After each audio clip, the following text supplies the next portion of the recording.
Hello, I'm Paul, and over the next few minutes I'm going to show you how to use some of Photoshop Element's most useful and important tools to transform a fairly flat, slightly overexposed portrait shot into something that's much more punchy and dynamic and vibrant, with natural looking skin tones and a much tighter crop. And we're going to look at lighting, we're going to look at colour and cloning out some spots and also sharpening to produce our finished image. And as I say, I'm going to talk you through this step by step over the next few minutes. Okay, to get started, the first thing I want to do is click on elements_start.jpg. You'll find this on your video disk. If it's not open, you can go to File, Open to open it up. And the first thing we notice is that it's a bit bright, a bit light and overexposed, and also a bit flat. It's lacking in any sort of contrast. And the first thing we're going to do is create a levels adjustment layer. And to do that, we're going to click on this little half moon icon down here and select levels from the drop down menu. And this brings up a new window which provides us a histogram of our image and shows us the tonal range. And it looks reasonably healthy. There's plenty of nice bright highlights and lots of midtones, but not many dark shadows. The histogram tails off before it gets to the shadow end, so it means the darkest pixels in our image are actually a sort of dark grey, a sort of mid-tone here rather than black. And so to boost contrast, we can actually make some of these grey mid-tone tones here at the end of the histogram. We can make those black to just add a bit of punch. And to do that, we can drag this shadow slider to the right. And you'll see as I do so, this just darkens up the shadows in the image and makes the whole thing a bit more punchy. Now, one of the clever things we can do while we're doing this, if we hold down the Alt key, like so, as we drag this slider across, you'll see the screen goes white, and as we drag it across, some patches of colour will start to appear, and these indicate areas where the shadows are becoming so dark that they're losing any detail, they're becoming clipped. And if we go too far, we'll get too many very black shadows with no detail in them. We don't want that. We want our shadows to contain some detail. So I'm going to drag the slider until the coloured areas are just starting to go a bit red there. Just starting to get quite obvious, around about 40. If I let go now and then click on this little eye icon up here, you can turn this adjustment layer we've just created on and off to see the effect that change has made. And you can see it's already made the image look a bit more punchy. Now, all the changes we're making to this histogram are being applied on a layer on top of our background layer. They're not actually affecting the pixels of our original image. They're sort of sat on top, changing the way it looks.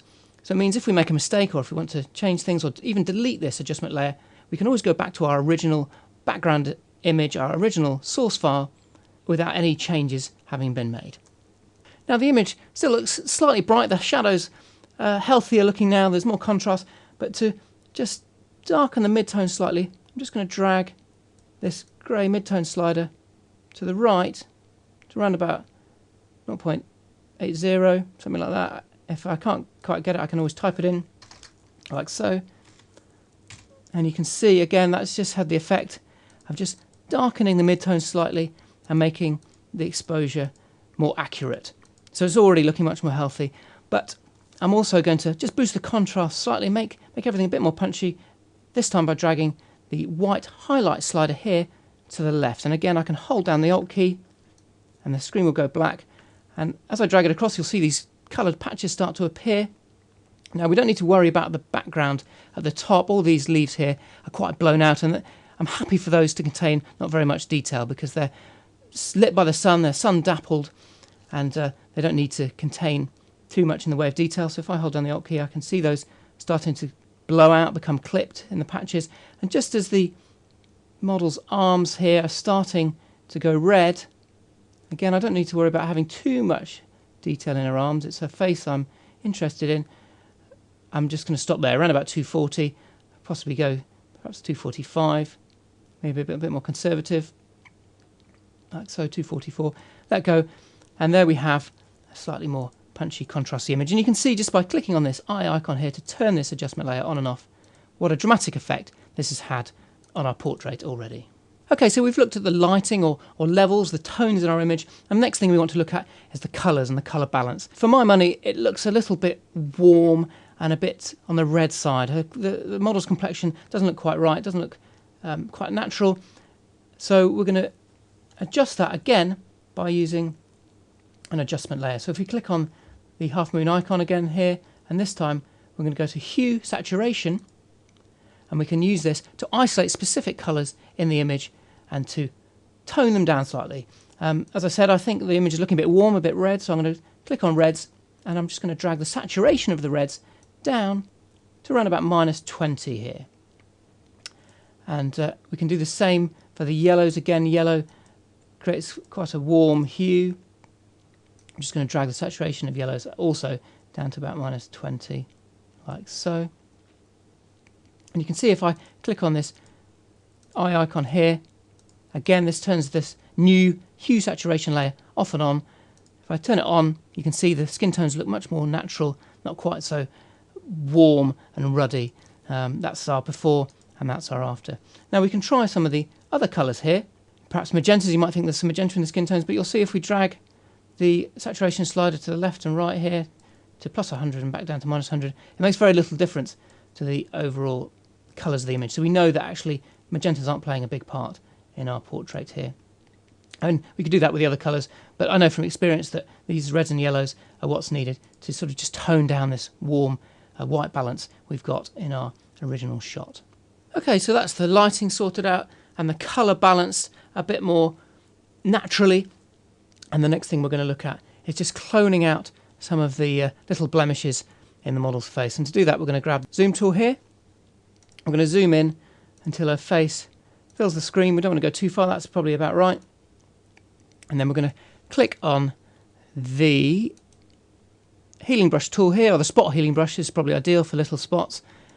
And we can then use the square brackets on our keyboard to make this smaller and larger.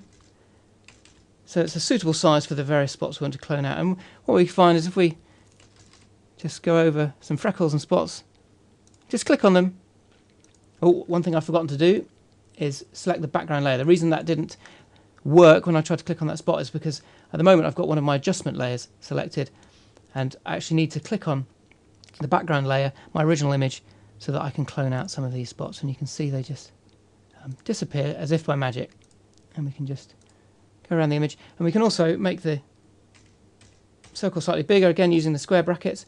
And it's very, very good, this tool, at working out what's around it. If I go back by pressing Ctrl Z, you can bring back up that little blemish there, and I can just hover over it, and it's very good at working out what's on either side of the circle and filling in the gaps to make a fairly seamless clone there. If that doesn't work, if it's cloning from the wrong areas, you can also use the clone stamp tool, which is here. I'll give you an example. If I Ctrl Z to go back, to bring that back, if I go to the clone stamp tool and make it a bit smaller using the square brackets again, the left square bracket this time, I can hover just below the blemish here, hold down the Alt key to clone this area, and click with my mouse, and then lift it up and drag it across to here, and then click just to clone it out. Sort of more by hand. I'm not trying to let the computer work out which bits I want. I'm actually telling it which bits to clone out and put over the blemish. So there we go. We can just work our way around the image. You can either use the scroll bars here, or you can press the space bar on your keyboard to just toggle around. And then you can, again, we'll go back to the spot healing brush, which is this one here, just to click out just some of these freckles, just to give our image a very polished feel. And once I've done that, I can go to Control 0 to zoom back out and bring my image full screen. And now we've cloned out some blemishes, which cleaned up our model's face. And the next thing I'm going to do is look at cropping in on my image slightly, just to create a more intimate and slightly more engaging portrait. There's plenty going on in the foreground here, possibly a bit distracting, and I can certainly crop that out. And I'd like to use the model's arm to sort of frame her face a bit more and get rid of some of this top down here and possibly some of the bright background. And to do that, I'm going to select the crop tool over here, and then I'm going to go up to aspect ratio up here, click on the little triangle and select use photo ratio. And this ensures that when I make my crop, I preserve my original photo ratio. And you can see if I now drag these corners in, I can drag them in a lot or a little, and the original ratio of my photo is preserved. So I don't need to worry about making it a square by accident or anything like that. So I drag that corner in like so. Do the same with the corner down here. And then I'm actually just going to hover outside this corner up here to rotate my crop slightly and just drag it up. I'd like to just remove that little triangle of top there so I can use her arm to frame her face. And that looks pretty good to me. Click the tick to commit our crop. Looks much cleaner. Now, so we've looked at lighting, we've looked at colours, and we've looked at cropping. And the last essential thing you do to most images is to look at sharpening. And again, I'm going to make sure the background layer is selected. And to sharpen, I'm going to go to Enhance and Unsharp Mask. In CS, you'll find the Unsharp Mask command under Filter and Sharpening, but in Elements, it's under Enhance. So it's Enhance Unsharp Mask. This brings up another little dialog here, little dialog box. And we can use this square that appears to click on any part of the image and get a sneak preview in our viewfinder. And as you can see, the eye of our model is already pretty sharp, so we don't need to do too much to it. I'm just going to drag the amount up to around about 100 just to sharpen things up. And I'm also going to drag the levels up to around about 5, and this just reduces the amount of the sharpening slightly, particularly on the sort of digital noise. So it removes some of the noise while still allowing a bit of sharpening. If I click on anywhere in this preview window here, that's before slightly soft, and that's after ever so slightly sharper, and just gives a bit more punch and impact to the eyes.